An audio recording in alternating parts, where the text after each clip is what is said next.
Welcome back to Rippled Mind, the podcast where we explore transformative ideas that challenge the way we think about health, longevity, and the future.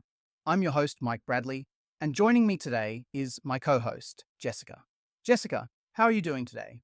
Hey Mike, I'm great and really excited about today's discussion. We're diving into Outlive, the Science and Art of Longevity by Dr. Peter Attia, co-written with Bill Gifford in 2023. It's a book that completely reshapes how we think about aging and health. Absolutely. Dr. Attia takes a deep dive into proactive longevity, how we can outlive the standard medical playbook and take charge of our health in new ways. This book isn't just about adding years to our life, but about making those extra years worth living. Yes, I want to get old before I die. The key message: start now. Most of the diseases that kill us, like heart disease, cancer, and Alzheimer's, don't just appear out of nowhere. They build up decades before symptoms show up. Attia calls them the Four Horsemen because these are the biggest threats to longevity. 1. Heart disease, the number one killer globally. 2. Cancer, the second leading cause of death. 3. Neurodegenerative diseases like Alzheimer's, Parkinson's, dementia. 4th, metabolic disorders, such as type 2 diabetes, insulin resistance. Attia argues that modern medicine is great at treating acute diseases, but often fails when it comes to chronic conditions that actually determine how well we age. Instead of reacting to illness, we need to adopt a proactive, personalised approach to health. The problem is, the traditional healthcare system, what Attia calls Medicine 2.0, treats disease after it happens instead of preventing it. Exactly. He introduces what he calls the Medicine 3.0 framework, which shifts the focus from treating disease to preventing it before it even begins. He urges us to think decades ahead, not just react when things go wrong. Medicine 3.0 is all about proactive health strategies, and the foundation of that? Exercise, nutrition, sleep, and mental health. First, exercise, the best longevity drug. If Attia had to pick one thing that predicts a long, healthy life, it's exercise. And it's not just about moving more. He's very specific about the types of training you need. Strength training builds muscle mass and prevents frailty. Zone 2, cardio. Think brisk walking, cycling, or slow jogging for heart health. VO2 max training, short bursts of high-intensity exercise to improve endurance. And grip strength, a surprisingly strong predictor of longevity.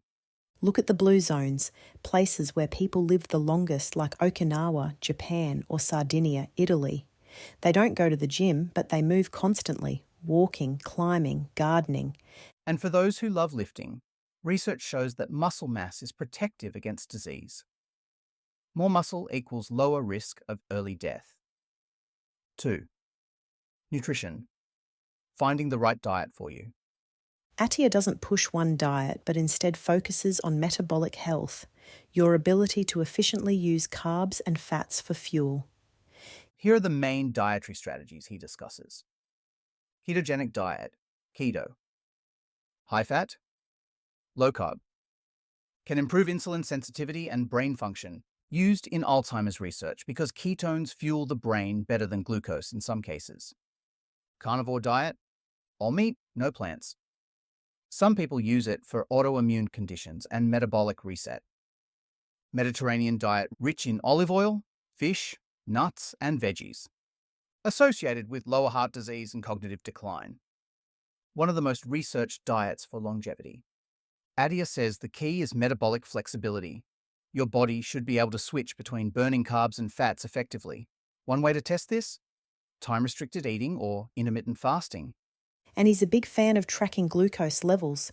You can even use a continuous glucose monitor, CGM, to see how different foods affect your blood sugar. Yes, I actually tried this. Bought the monitors online, stuck them on my arm for a week, and checked my blood glucose with an app on my phone. Highlighted changes in my blood glucose levels in 24 hours a day over that week. Yes, you told me it didn't hurt either. 3. Sleep, the overlooked superpower. All right. Sleep. probably the most underrated part of longevity. People think they can hack sleep, but Attia is clear: you can't out-train or out-eat bad sleep. To optimize it, stick to a sleep schedule. Go to bed and wake up at the same time. Cut screens before bed. Blue light wrecks melatonin. Keep your bedroom cool, dark, and quiet. Limit alcohol and caffeine. They disrupt deep sleep. Maybe stop alcohol and limit caffeine to only in the mornings, nothing after lunch. Research shows that sleep deprivation increases risk of Alzheimer's, diabetes, and heart disease. Yet people treat it like an afterthought. 4. Mental and emotional health. The missing piece. This part hit me hard. Attia says longevity isn't just about physical health, it's about mental health too. Yeah, and this isn't just about reducing stress. It's about having a purpose.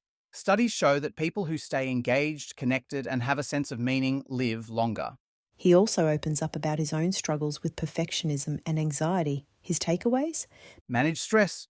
Try mindfulness, therapy, or breathwork. Invest in relationships. Loneliness is as bad for you as smoking. Find purpose. It keeps you motivated and engaged. So we've covered exercise, diet, sleep, and mental health. But there's one more big tool in Attia's longevity toolbox: fasting. Yeah, fasting is a game changer for metabolic health, and Attia recommends something called time-restricted eating, TRE. Time-restricted eating means limiting your eating window each day, typically to 12, 14, or 16 hours, and fasting for the rest. It's not about starving yourself.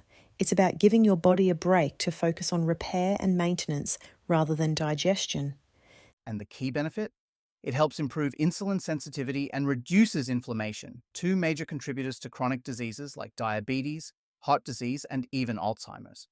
Exactly. And it's a very personalised approach. Some people thrive on a 12-hour window. Others feel great with 16 hours of fasting. There's no one size fits all. But the point is to give your body that extended fasting period to boost your metabolism. In fact, Attia talks about how fasting is linked to autophagy, a process where your body cleans up damaged cells and regenerates new ones.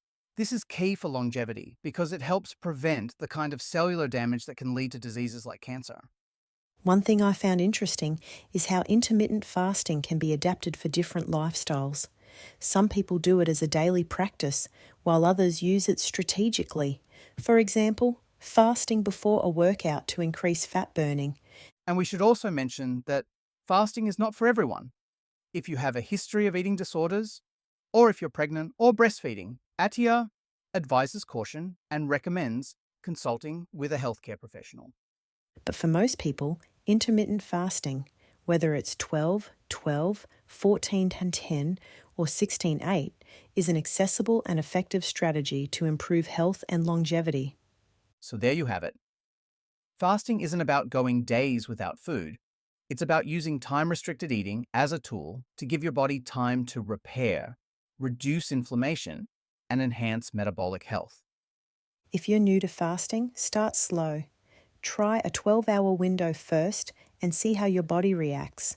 The goal isn't to feel hungry or deprived, it's to help your body become more metabolically flexible. Let's break down some of his key recommendations for living a longer, healthier life. 1. Strength and stability are key. One of Attia's biggest points is that muscle mass and strength are among the best predictors of longevity. He says we should train like we're preparing for what he calls the centenarian decathlon, which means thinking ahead to what we want to be able to do at 80, 90, or even 100 years old. And that means prioritising resistance training, mobility, and stability, not just cardio. Building strength now is like putting money in a longevity savings account. 2. Nutrition, rethinking diets. Another big one, nutrition. Attia doesn't advocate for one-size-fits-all dieting. Instead, he promotes individualized nutrition based on metabolic health. Exactly. He highlights how insulin resistance plays a huge role in aging and disease. So keeping blood sugar stable, avoiding excess processed foods, and finding the right balance of macronutrients is key.